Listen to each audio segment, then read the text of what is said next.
Hi everybody, welcome to this online lecture. In this online lecture, we are going to talk about some of the basics that you need to keep in mind as you start to sketch out a new business idea. Specifically, in this online lecture, we are going to look at customer segments, aka target customers, and we are going to look at value proposition. Those words probably don't mean a whole lot to you right now, but by the end of this lecture, they will. So let's go ahead and get started. So what is this exactly? What are we doing in this online lecture? Well, we know right now in our class, we are focused on coming up with new business ideas. That's kind of the main focus right now. And you have an assignment where you have to come up with some new business ideas. And the purpose of this online lecture is to provide you with some of the basic information that you will need to get your assignment done. But what really is this? Because hopefully there's more value than just helping us to get our assignment done. Well, there is. This online lecture is going to cover some basic information that you should be able to answer when you are going through the process of trying to identify and come up with a new business idea. These things that we are going to be talking about, specifically the customer segments or your target market and the value proposition, these two things will take time and research for you to come up with in the real world. And it's sometimes challenging in the sense of, you have to do some digging, you have to do some work to find this information.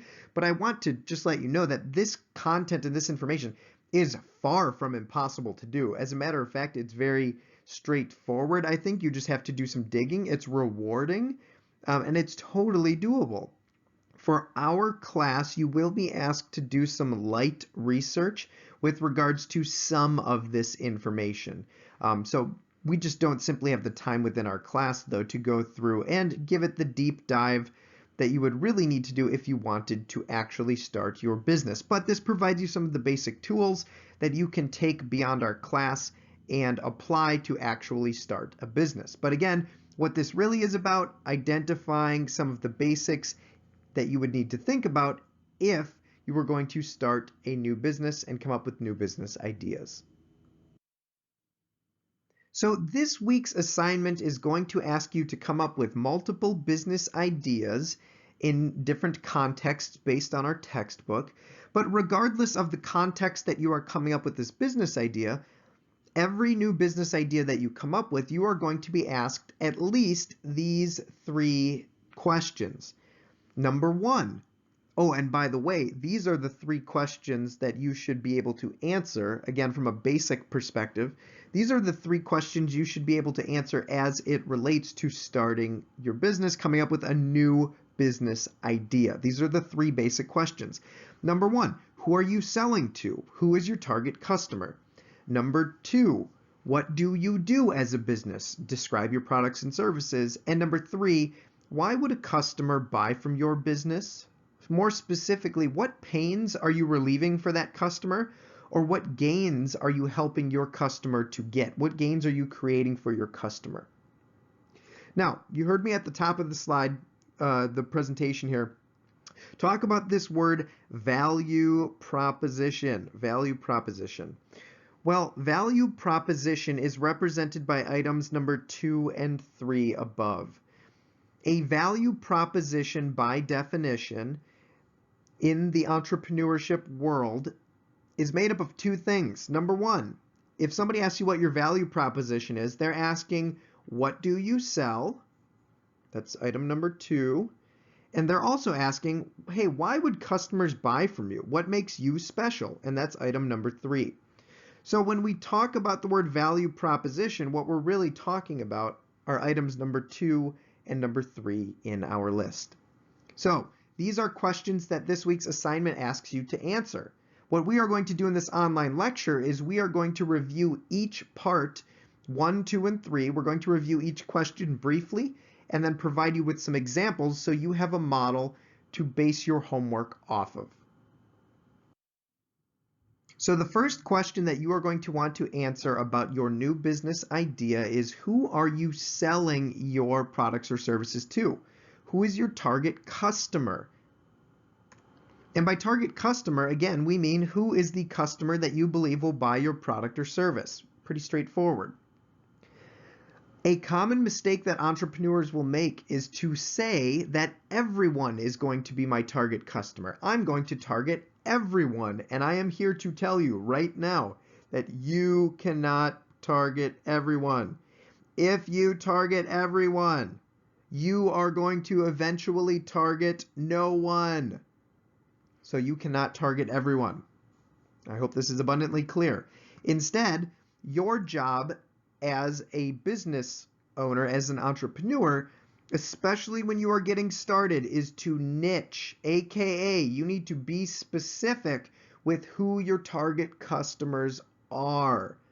If you try to target everyone, you will target no one. Instead, you need to be specific and you need to niche your product or service offering by focusing on a specific target customer.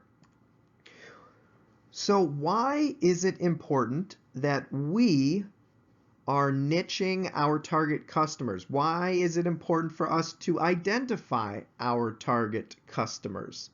Before we even get started, why is it important for us to have a target customer in mind? I want you to pause the video, see if you can come up with an answer. Come on back, we'll give you some feedback. Okay, welcome back. So you're taking notes. Why is this important? Why is it important for you to identify your target market? Well, if you cannot clearly determine who your customers are, your customers won't be able to determine if they should be your customers or not.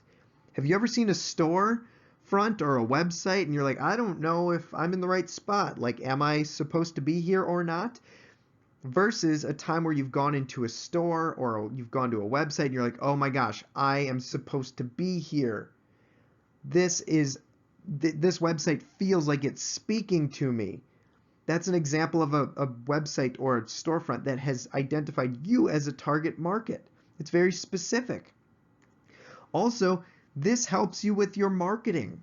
If you have very specific target customers, then you can have a specific message, and that specific message is likely to resonate with people. Where if you have this broad general message, you're not going to get anyone's attention. So that's why we say, if you try to target everyone, you're really going to end up targeting no one. So it's important that you identify your target customer.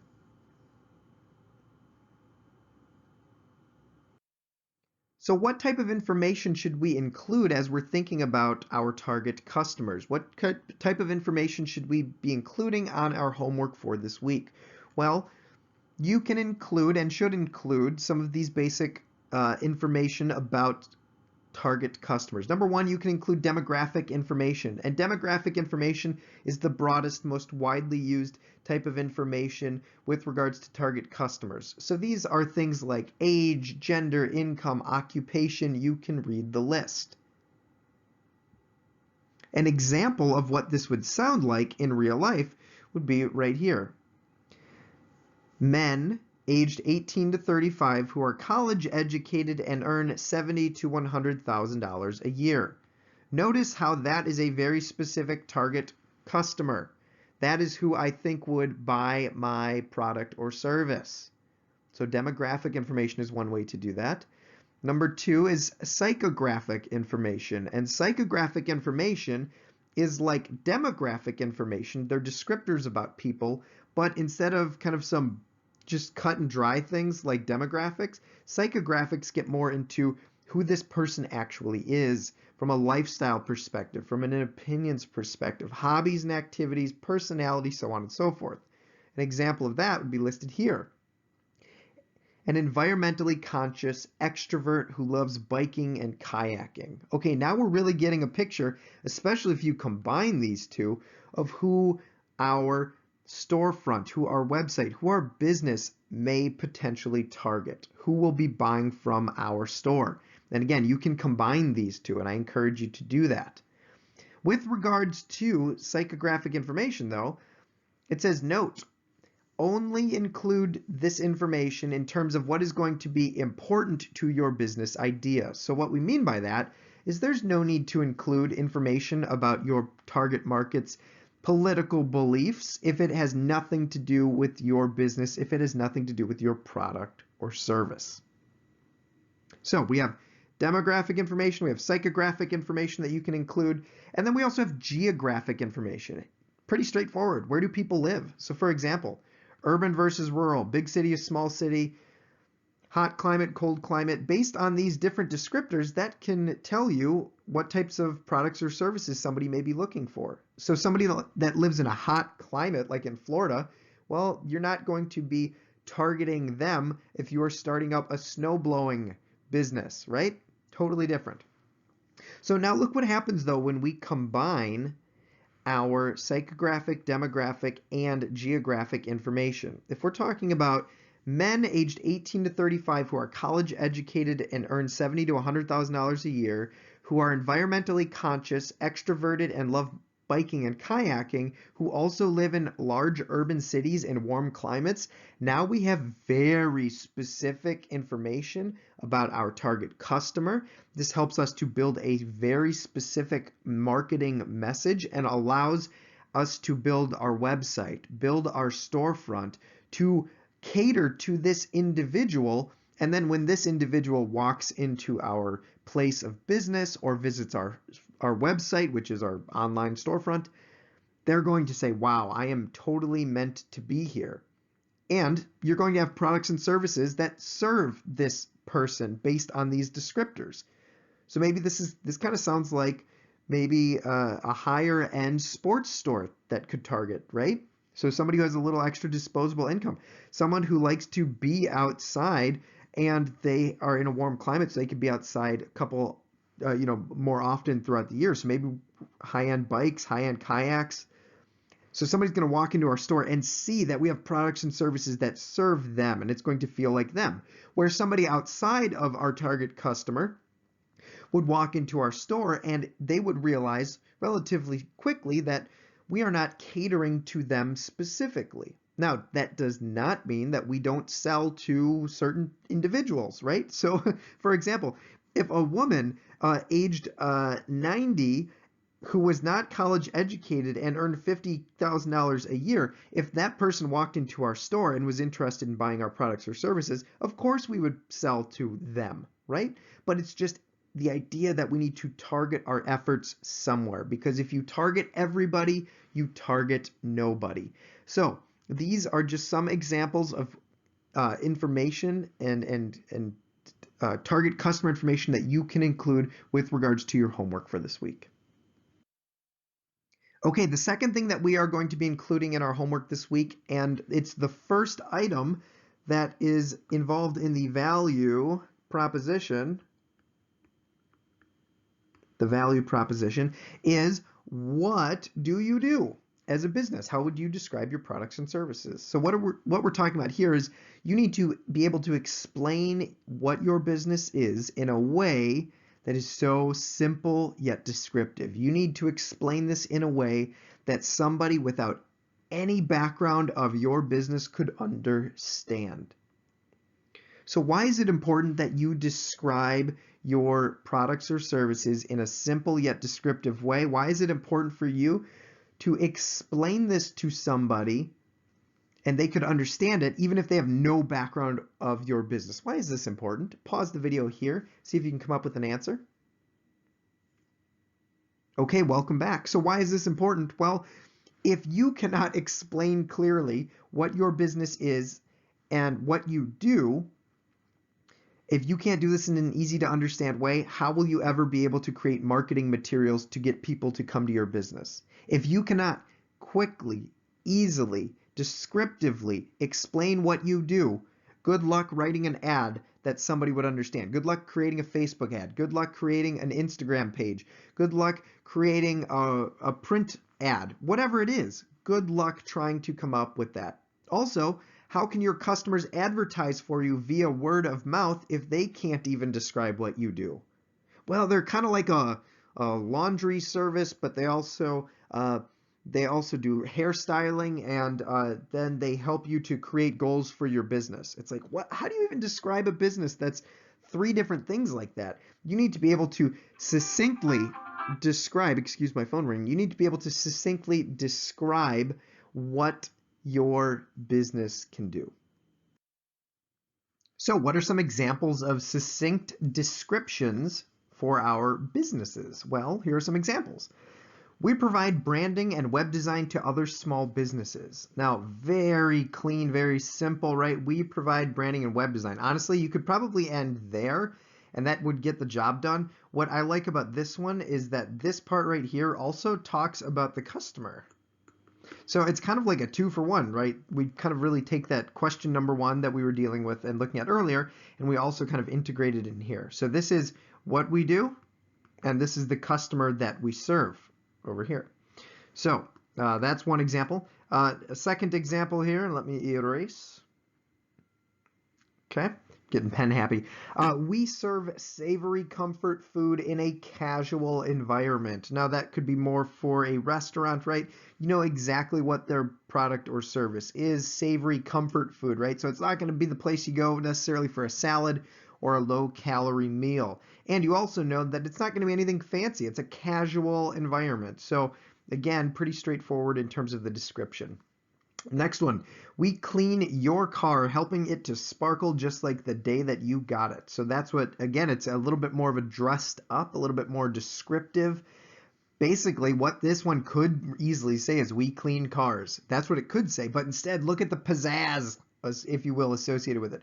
We clean your car, helping it to sparkle just like the day that you got it. And the last one, and again, you see the word we listed over here so far, we, but all the way home.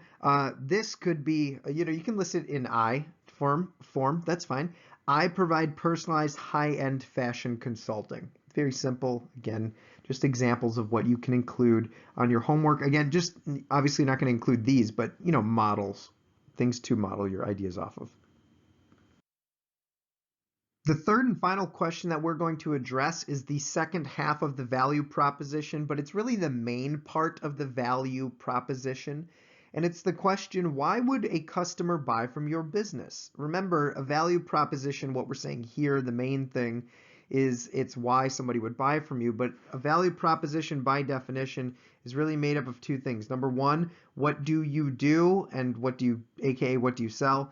And number two, and what we're focused on is why would a customer buy from you? So we're really focused on number two for the value proposition here.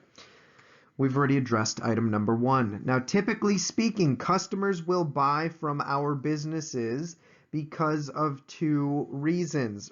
Item or reason why somebody would buy, number one, you, with your product or service, solve a problem for that customer, aka you help people avoid a pain that they have. For example, a moving company.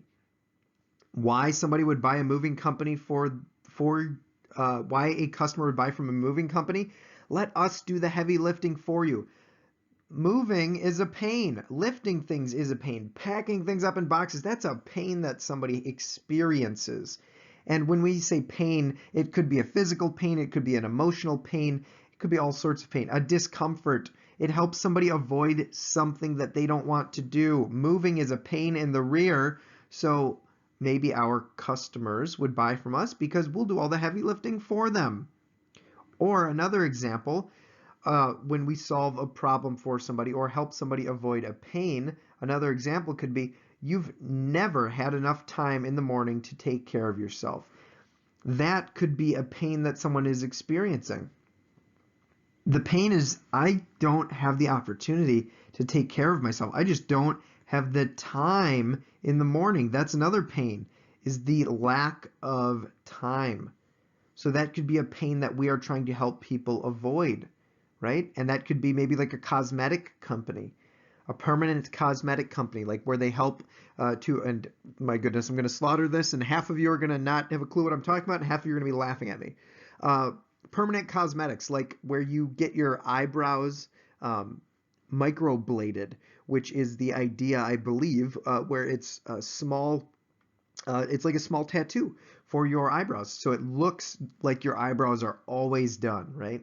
So that could be a value proposition for a permanent cosmetic company. You never have enough time in the morning to take care of yourself. Hey, let us help take care of you. So one reason why customers buy from us is, again, number one, you help solve a problem for them. They don't have enough time. They don't have the energy to lift things. You help them avoid a pain that they have. The pain in the butt is the inconvenience of moving. The pain in the butt is not having enough time. But a second reason why customers buy from us, number two, could be that you help them to fill a specific need that they have. You help people gain something, whether that's happiness, whether that is excitement and adventure. You People have needs and you help fill those needs. So an example of what this could sound like here is, hey, spend more time with your grandkids and let us do the work. Spend more time with your grandkids, let us do the work. Grandparents have a specific need. That need is to spend time with their grandchildren. Help these grandparents gain something, gain the time that they can spend with their grandchildren. That is an example of filling a need, helping people gain something. Spend more time with your grandkids. Let us do the work. A second example of a specific need that you can fill for customers, or showing them that they can gain something. You could say something like, feel confident and beautiful the minute that you roll out of bed. Again, that could be that permanent cosmetic company.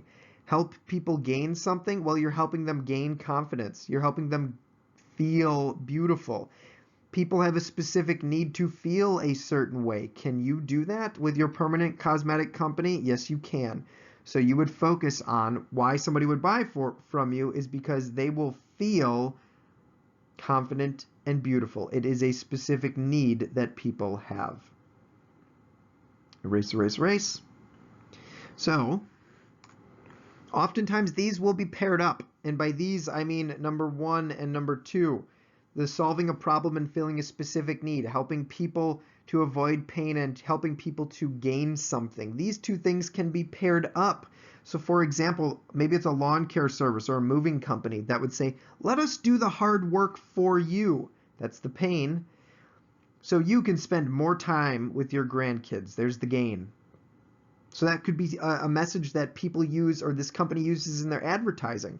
And this really helps to answer the question, hey, why would somebody buy from you? Somebody would buy from this lawn care company because this lawn care company will do the hard work for us and you get more time back. You get more time back. Pains and gains. That's what we're talking about here. That's why people buy from businesses. If you are not solving or reducing a pain or you are not giving a gain, you likely don't have a business. Otherwise, why would somebody buy from you, right? We'll talk more about that in a minute. Here's another example of a pain and a gain being combined. You never have enough time in the morning to take care of yourself. Well, that sure sounds like a pain to me.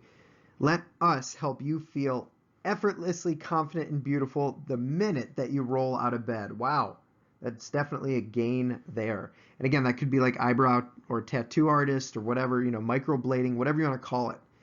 Again, half of you are laughing at me. I'm okay with that. So these are just examples of kind of explanations of why somebody would buy from us, and it's all centered around pains and gains. All centered around pains and gains. So let's continue on.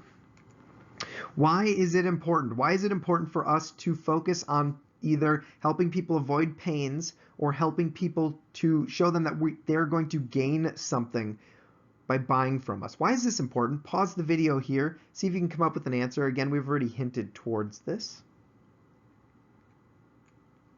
All right, so this is important because if customers don't have a reason to buy from you, then they won't buy from you. And if they don't buy from you, you don't get any money. You don't get any money, you're out of business. The short answer is no customers, no business. People have to have a reason to buy from you. So many times, people start businesses because it's something that they want to do and they never think of what's in it for the customer. How is this helpful to the customer? And then these businesses go out of business very quickly. It is critical that when you are thinking about starting a business, a new business, that you always think about this question: why would a customer buy from you? If you cannot come up with that, you don't have a business. You're not going to last long. You're just going to be a statistic of businesses that close way too soon. Why else is this important? Well, people do not buy features, people buy feelings. So focus on the feelings of either gaining something or the pain reduction. So what does this mean? Studies show us over and over that the most effective marketing tools, the most effective marketing messages, the most effective reasons why people buy from businesses all have to do with emotions and feelings. And guess what? Gain and pain are both feelings and emotions.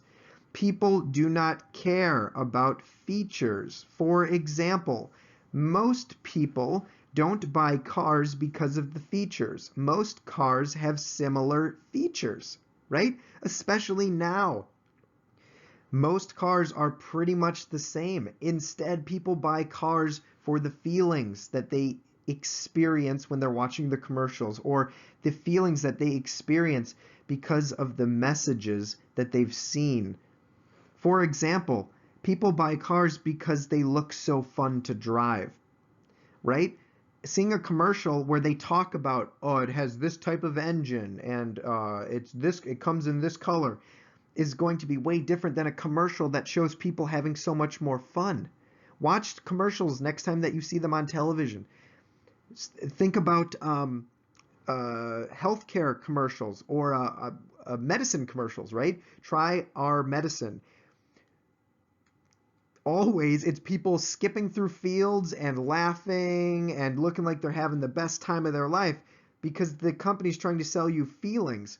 While in the background, they're talking about the features. They're saying, well, this could cause death. This could do this could do that.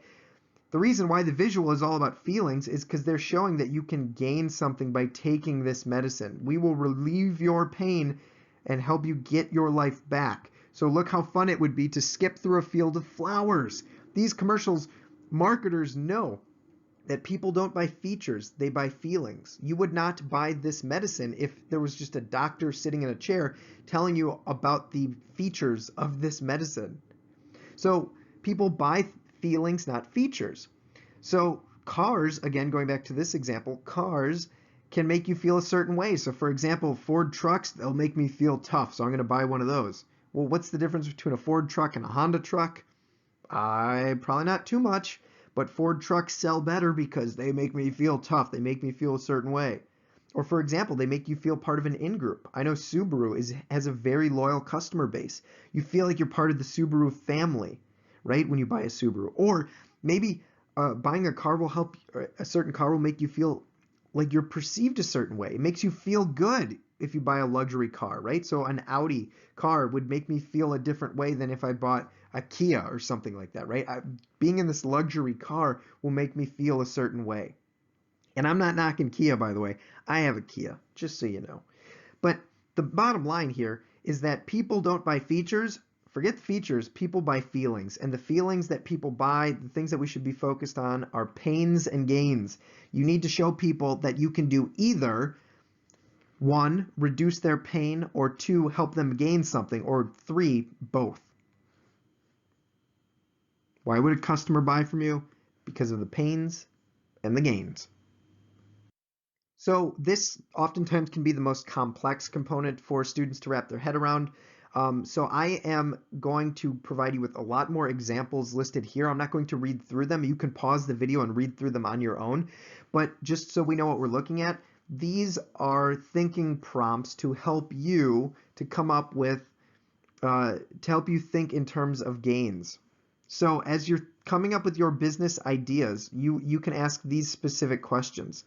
Could your products or services that you are going to offer, could they create savings? Could they help to exceed customers' expectations? Could they help outperform current solutions? Again, I'm not going to read this. Your job is to pause the video here in a second, read through all of these, but these should help you to understand a little bit more in depth what potential gains could actually look like? So pause the video here, read through these, and then we're going to go to the next slide where we give you examples of pains. So these are gains. Pause the video, take a look.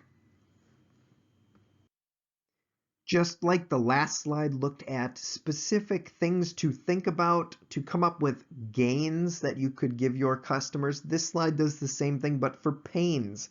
It's going to be similar, but still a little different. So again, you want to think about your new business idea and ask the question, could my products and services provide savings? So for example, do you provide savings in terms of time, money, or effort? If so, then the pain likely that somebody is experiencing has to do with time, money, or effort. So again, this is an opportunity for you to think through, read through this on your own. The one thing I do want to note before I tell you to read this on your own is right here.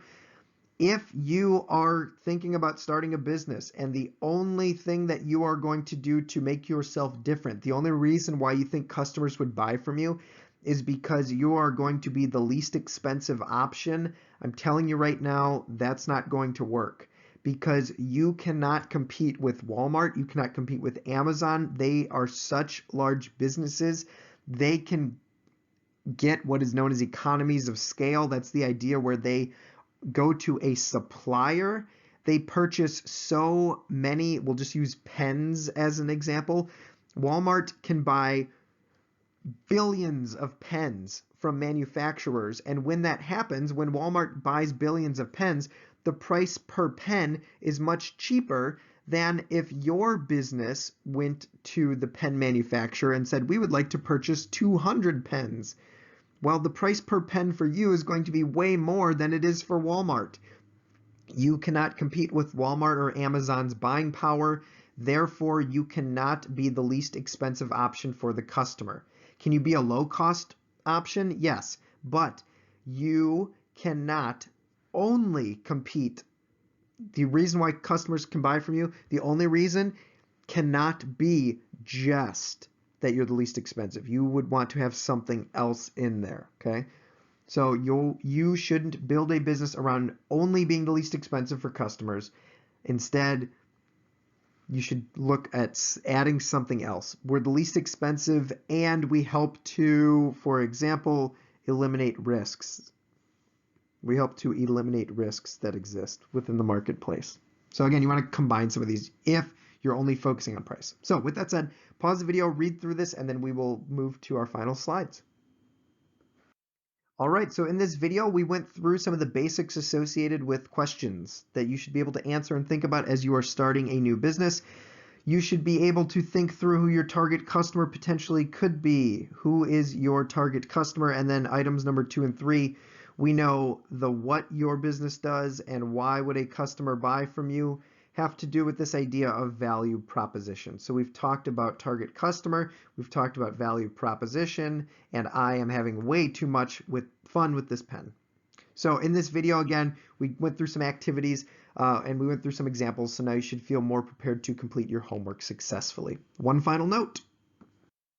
Remember that there is way more to starting a business than what we've just talked about here. These are some of the basics, though, that will help us to get the ball rolling. For our assignment, you are most likely going to be taking educated guesses in terms of these 3 items: who your target customers will be, what your idea will be, and why customers will buy from you. There's going to be a few different areas where you will be asked to base your information off of some research, but for now, we're just going to focus on mostly taking our best educated guesses.